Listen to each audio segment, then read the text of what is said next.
Good afternoon, dear students. Happy to see you all again through this online classes.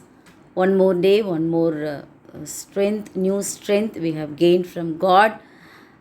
Before starting the class, we will have a word of prayer, then begin. Our loving Heavenly Father, thank you for this wonderful day. Lord, help us to be with you. Help us to understand today's lesson, Lord. In Jesus' name we pray. Amen. So, children, we are moving on to the chapter 8. Unit 3 excretion. Okay, chapter outline. Modes of excretion in the sense whatever is not needed to our body that has to be excreted, children. நம்ம உடம்புக்கு எதெல்லாம் தேவை இல்லையோ அதெல்லாம் நம்ம உடம்புலையே ஒட்டிகிட்டு இருந்தது அப்படின்னா that will become toxic, that will become poison to us. So that has to be excreted, that wastage has to be removed. So what are the modes of excretion that we are going to learn? And human excretory system. What are the human excretory system? In excretory system, what are the organs that are helpful in the system that we are going to learn? And mechanism of urine formation, how urine is formed, and regulation of kidney function, how kidney function is regulated through the hormones that we are going to learn. And micturition means the expulsion of urine from the system, how the urine is expelled out, that is called, the process is called removal of the urine is called micturition. The role of other organs in excretion in the sense we usually associate the term kidney, renal, isn't it? So any other organs that are related to the excretion that we are going to learn. And disorders related to the excretory system. What are the different disorders are there? Kidney function ஆகலை அப்படின்னா, urine வெளியே போகலை அப்படின்னா என்னெல்லாம் பிரச்சனைகள் வரும் அப்படிங்கிறத பார்க்க போகிறோம். தென் ஹீமோடயாலிசிஸ் இந்த சென்ஸ் அப்பா கேட்கும் போதே ஒரு விதமான பயம். ஏன் அப்படின்னா கிட்னி 2 கிட்னியுமே ஃபங்க்ஷன் ஆகலைன்னு அர்த்தம். ஆண்டவர் நம்மளை படைக்கும் போதே 2 கிட்னிஸ் கொடுத்துருக்காங்க. ஒரு கிட்னி ஃபங்க்ஷன் ஆகலைனாலும் பரவாயில்ல, இன்னொரு கிட்னி நமக்கு ஃபங்க்ஷன் பண்ணி கொடுக்கும். யூரினை வந்து அழகாக அது ஃபார்ம் பண்ணி செக்ரிகேட் பண்ணி ரீஅப்சார்ப்ஷன் நடந்து நமக்கு உடம்புல என்னெல்லாம் தண்ணி தேவையிலோ அந்த தண்ணியை யூரினாக வெளியே அனுப்பிடும். ஸோ ஒரு கிட்னியே நமக்கு போதும். பட் இன் சப்போஸ் நம்ம இப்போ காரில் ட்ராவல் பண்ணும்போது 4 டயர் இருக்கும், ஒரு டயர் எக்ஸ்ட்ராவாக வச்சுருப்பாங்க இல்லையா, அந்த மாதிரி தான் கிட்னிஸும் 2 கிட்னி இருக்கிறது. அதுதான் அதனுடைய ரீசன். அதுதான் அந்த 2மே வேலை செய்யலைன்னா தான் இந்த ஹீமோடயாலிசிஸ்க்கு நம்ம போக வேண்டியது இருக்கும். So about haemodialysis we are going to learn. And learning objectives. What are the learning objectives we have? Learning objectives அப்படின்னு சொன்னாலே இந்த லெசன் முடிஞ்சதுக்கப்புறம் நமக்கு என்னெல்லாம் தெரிய வரும் அப்படின்னு கேட்டிங்கன்னா, understands the different modes of excretion in animals. நம்ம அனிமல்ஸில் இருக்கிற டிஃப்ரெண்ட் மோட்ஸ் எப்படியெல்லாம் எக்ஸ்க்ரீட் ஆகுது, வேஸ்ட் மெட்டீரியல் அப்படிங்கிறத பார்க்க போகிறோம். Then learns the structure of human excretory system. So human excretory சிஸ்டமில் ஓட கிட்னி ஸ்ட்ரக்சர் என்னன்றதை நம்ம பார்க்க போகிறோம். Then understands the structure of nephron, mechanism of urine, formation of glomerular filtration, reabsorption, secretion from the renal tubules, and visualizes the blood supply to the kidney including the nephrons. என்னது, நம்ம கிட்னிக்கு எப்படி blood supply ஆகுது, கிட்னிக்குள்ளே இருக்கிற நெஃப்ரானுக்கு எப்படி blood supply ஆகுது அப்படிங்கிறதையும் இந்த லெசனில் பார்க்க போகிறோம். You will be able to understand and you will be able to answer. And learns about the possible kidney related diseases. So kidney related டிசீசஸ்லாம் என்ன அப்படிங்கிறதையும் நம்ம பார்த்துக்க போகிறோம். Okay, so coming to the 8th chapter, excretion. Earliest animal life forms, when it began some 7 million years ago it began. அப்போ ஆரம்பித்ததுல இருந்து எப்போ எங்கே லைஃப் பிகன்ஸ் ஆரம்பிச்சு தெரியுமா? It began from marine organisms தான், தண்ணியில் தான், சீ வாட்டர், நீரில் தான் உயிரினங்கள் உருவாக ஆரம்பிச்சுது.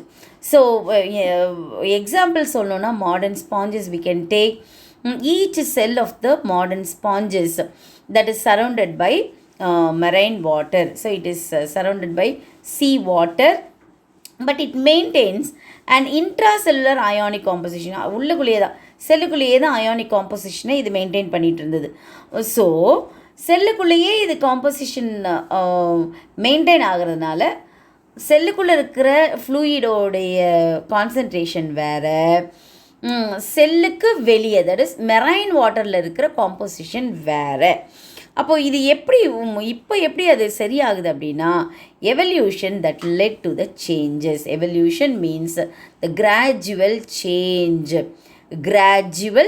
Change that takes place years together. அப்போ இயர்ஸ் டுகெதராக எவல்யூஷன் கொஞ்சமாக மாறி ஆர்கனைசேஷன்ஸில் டிஷ்யூ லேயர் உருவாக ஆரம்பிச்சிச்சு.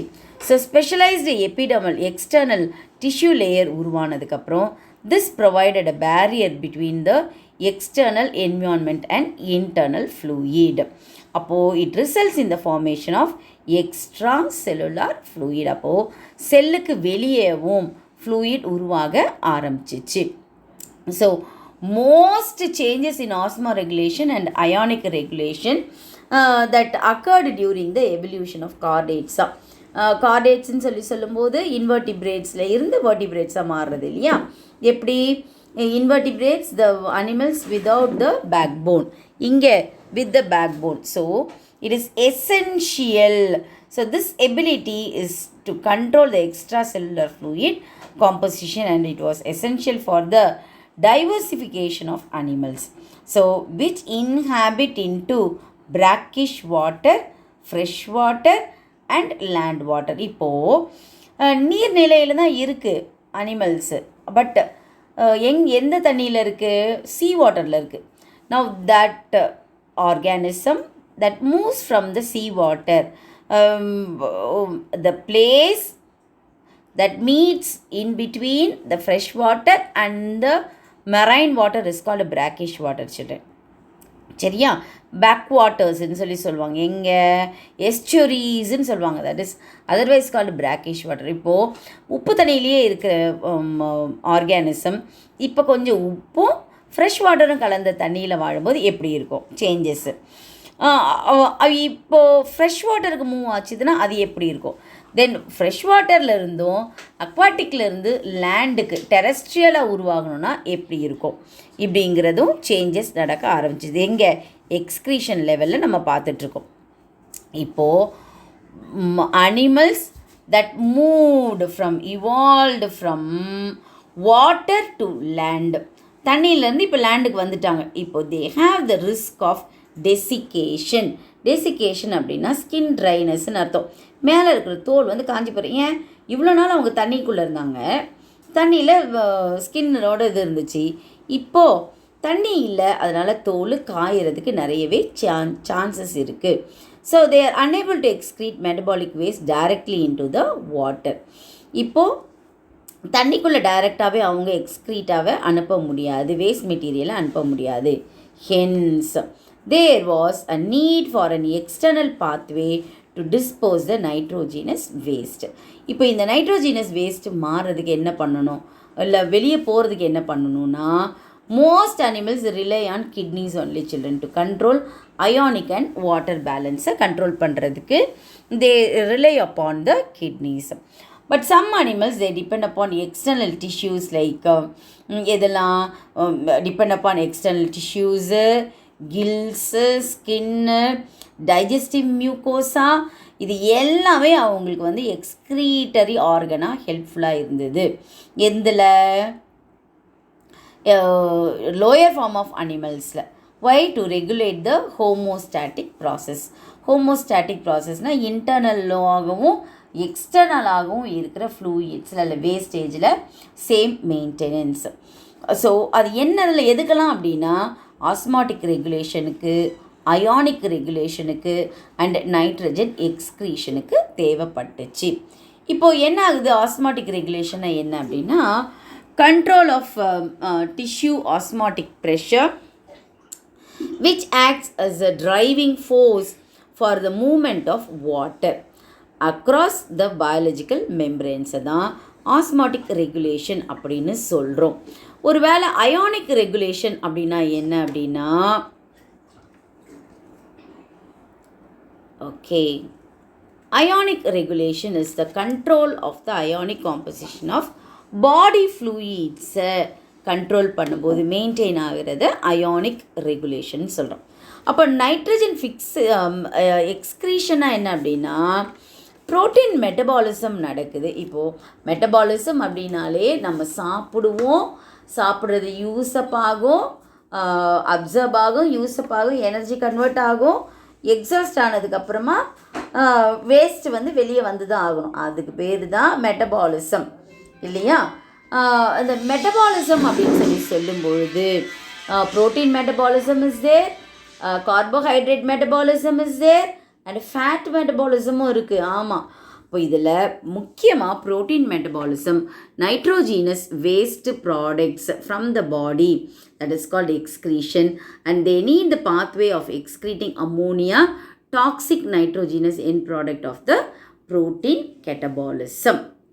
இப்போது the removal of the ammonia or other metabolic alternatives, இதெல்லாம் யூரியா, யூரிக் ஆசிடு, இது ரெண்டுமே they are linked to the ionic osmotic homeostasis children. இப்போது இது எதுக்கு யூஸ் ஆகுது, என்ன பண்ணணும்?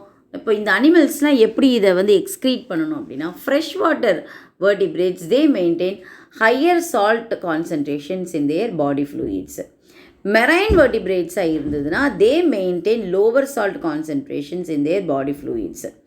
terrestrial animals-ஆக இருந்ததுன்னா they have more water in their body than the surrounding terrestrial. So they tend to lose water by evaporation. Able to get me? இப்போது asthma கன்ஃபார்மர்ஸ்ன்னு இருக்காங்க. They are ஹூம் அப்படின்னா they are able to change their internal osmotic concentration irrespective, that is related to their external osmotic environment. Example ஓட்டஸ் அப்படிங்கிற ஒரு விதமான animal. இது என்ன பண்ணும் அப்படின்னா ஆஸ்மோ கன்ஃபார்மர்ஸாக இது பயன்படுகிறது. So it is able to change it's internal osmotic concentration. இப்போ வெளியே எப்படி இருக்கோ அதுக்கு ஏற்றது மாதிரி, வெளியே நிறையன்னா இங்கே குறைச்சிக்கோ, இங்கே ஜாஸ்தி இருந்ததுன்னா வெளியே குறைச்சிக்கிற மாதிரி. So it is able to change its environment, that is called osmoconformer. இப்போது animals based on their capacity they are called as stenohaline and euryhaline. Stenohaline அப்படின்னா they can tolerate the narrow fluctuations in the salt concentration. Example, goldfish. Steno அப்படின்னாலே short hand படிக்கிறது ஒரு சூப்பரான ஒரு method. Stenographer அப்படின்னு சொல்லுவாங்க. The person who has learnt stenography is called stenographer. Manager when he dictates the letter and she need not write the letter fully, draft. So symbols, many symbols are there, short forms are there. So அதை வச்சு அவங்க என்ன பண்ணிப்பாங்கன்னா whole லெட்டரை எழுதிக்குவாங்க. ஓகேவா? சிம்பிள்ஸை வச்சு இதுதான் denote பண்ணுதுன்னு. இப்போ ஸ்டெனோனா என்னது? ஷார்ட். ஸ்டெனோனா என்னது? நேரோ, குட்டையான, நேரோவான, குறுகலான. இப்போ ஏன் இத்தனையும் சொல்கிறேன் அப்படின்னா, ஸ்டெனோ ஹெலைன்னா உப்புன்னு அர்த்தம், ஸ்டீனோனா நேரோன்னு அர்த்தம். ஓகே, ஸ்டெனோ ஹெலைன் கொஞ்சம் உப்பு ஜாஸ்தியானாலும் அதனால் உயிர் வாழ முடியாது, கொஞ்சம் இருந்ததுனாலும் ஃப்ளக்சுவேஷனை சேஞ்ச் எடுத்துக்க முடியாது. Then that kind of animals are called stenohalines. Example, goldfish. Euryhaline are just opposite. It can tolerate the wide fluctuations in the salt concentration. Artemia, தெலப்பியாங்கிறது மீன், சால்மான்ஸுங்கிறது மீன், ஆர்டிமியாங்கிறது ஒரு விதமான shrimp. So all these can withstand the salt concentration, higher, wider fluctuations.